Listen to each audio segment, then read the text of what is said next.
Here are three ways the sacrifice of Isaac is a prophecy about the sacrifice of Jesus, the ultimate sacrifice. Number one, the sacrifice of the only son. You see, in Isaac's story, Isaac is referred to the only son of Abraham. But what we know is that he wasn't Abraham's only son. In fact, Abraham had a son before him called Ishmael. So why does God call him Abraham's only son? Because Isaac was the only son that God had promised to Abraham. Ishmael was a result of Abraham and Sarah trying to force God's promise through Hagar.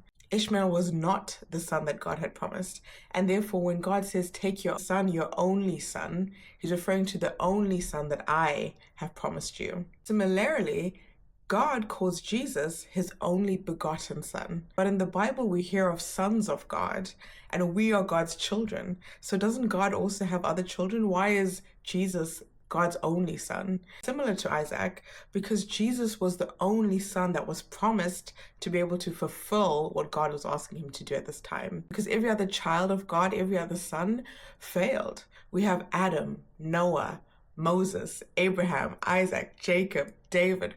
All of these sons of God, technically children of God, were not up for the task, but Jesus, the Son of God, was. But it also refers to the unique relationship that Jesus has. You see, Jesus is part man, part God.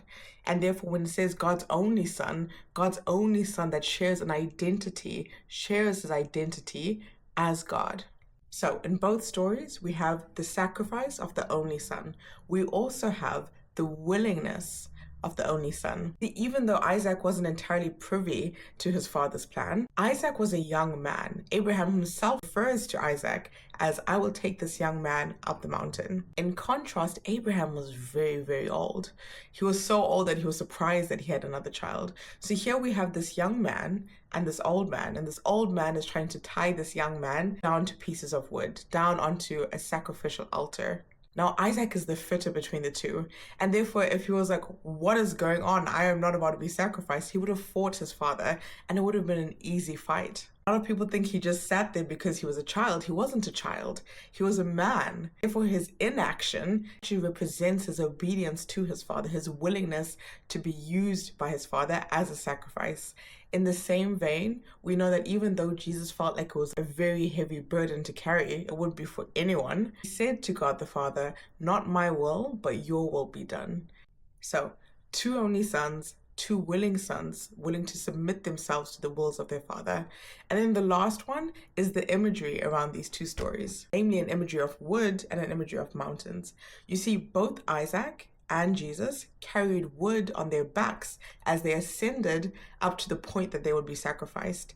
It says that Abraham lay wood onto Isaac's back, the same wood that he would lay Isaac on top of when he was about to sacrifice him. Similarly, we know that Jesus carried his own crucifix, which was made out of wood, up that mountain.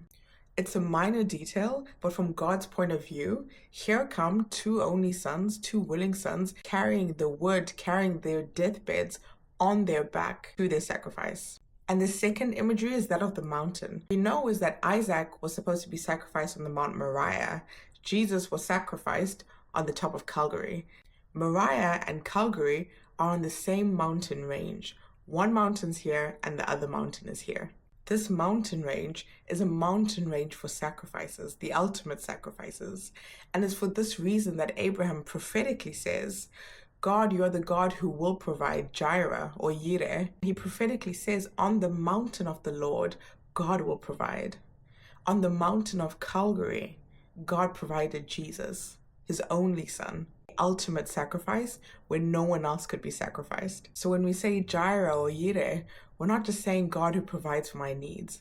We're saying God who had planned to provide since the beginning.